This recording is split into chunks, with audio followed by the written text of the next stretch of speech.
A client of mine told me the other day that they'd given a lawyer a document to review. It'd taken a month, and guess what? The issues that came back were really negligible. So just to try it out, they took an AI tool, reviewed the same document, and the AI tool came up with the same conclusion. The issues were negligible.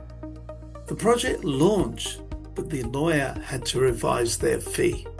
Now, that's not just a story about information. It's about how fast you can receive that information, how quickly you can process that information, and how much sooner you get to use that information.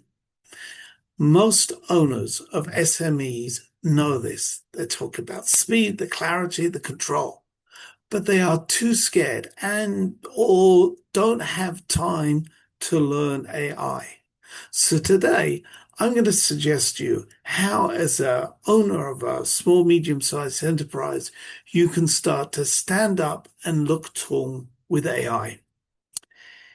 Here's what I see almost day in, day out with business owners: experienced, hardworking, knowledgeable, but they're making decisions, relatively speaking, too slowly because they don't have the right information fast enough.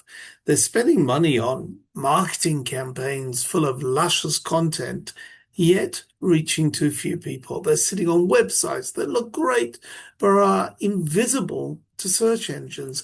They're waiting on advisors, processes, systems, and losing weeks that they will never get back.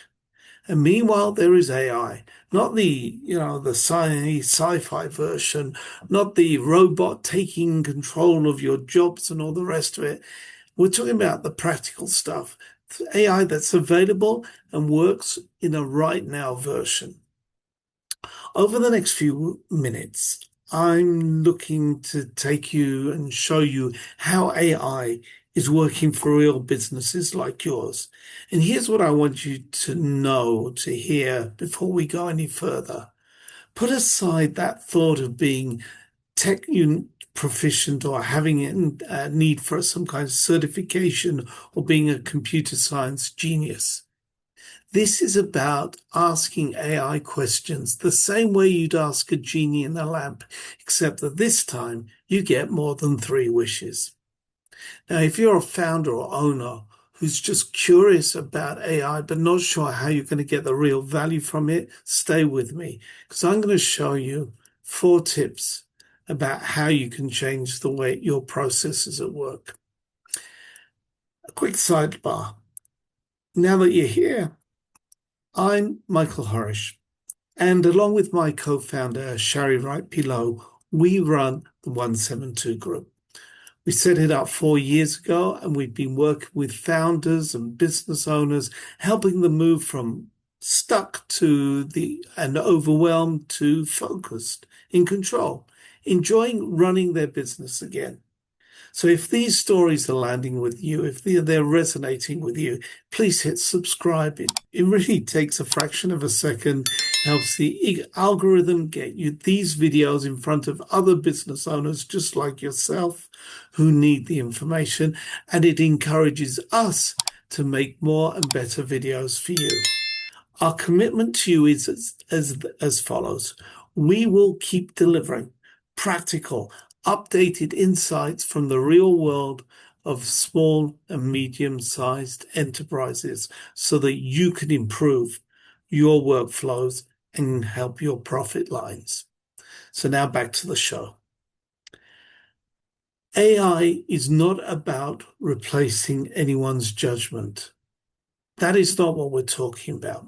So let me guide you through 4 tips. Tip number 1.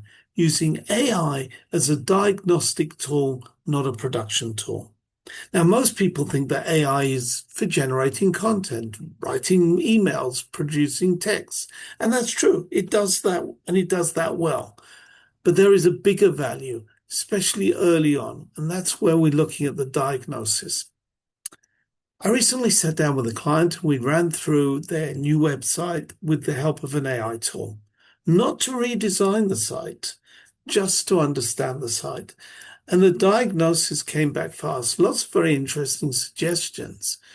It said that the site looked wonderful, but the software platform behind the site did not support search engine optimization.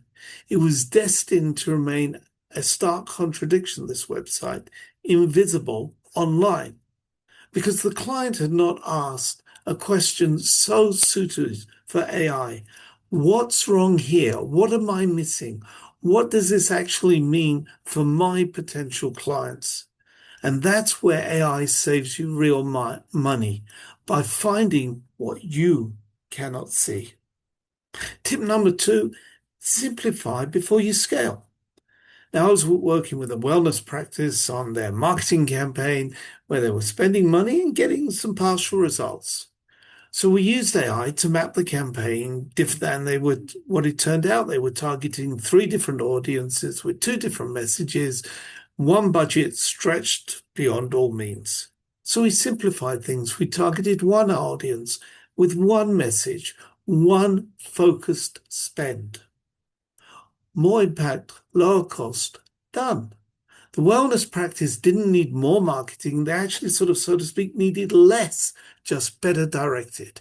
In other words, before you use AI to do more, use it to question whether what you're already doing is working as effectively and as efficiently as possible. Ask it, if this is my activity, why does the effort not match the result? Tip number 3. Use AI to level the information playing field. Now, remember that lawyer's story that I started out with?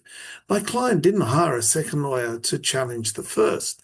They used AI to understand what they were being told and whether it was appropriate, proportional, etc. That actually, when you think about it, is a mindset shift. You don't need to be an expert. You need to be informed enough to ask the right questions. You need to be savvy enough. You need to be awake enough, alert enough, and to know when to push back. In business, that kind of knowledge is not just power, it's time. And that time is your money, your profit. And I'd like to, on tip number 4, look at something that happened to me personally.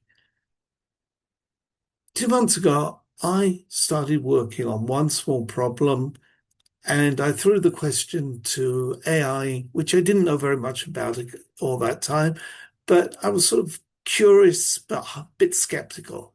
And that was it, one question. Fast forward 60 days, I am now merging processes in my work, moving faster, working with less friction, and genuinely enjoying the learning experience. Now, I'm not a tech person, as my wife will tell you. I barely know how to change a light bulb, and I'm not exaggerating a lot. I didn't read a lot of manuals. In fact, I read no manuals. I just started by looking at some videos on YouTube. In fact, I rejected most of the videos because they were either too complicated or the person spoke too quickly and I couldn't get around to it, and they were giving instructions. But I was willing to try. That's the whole point here.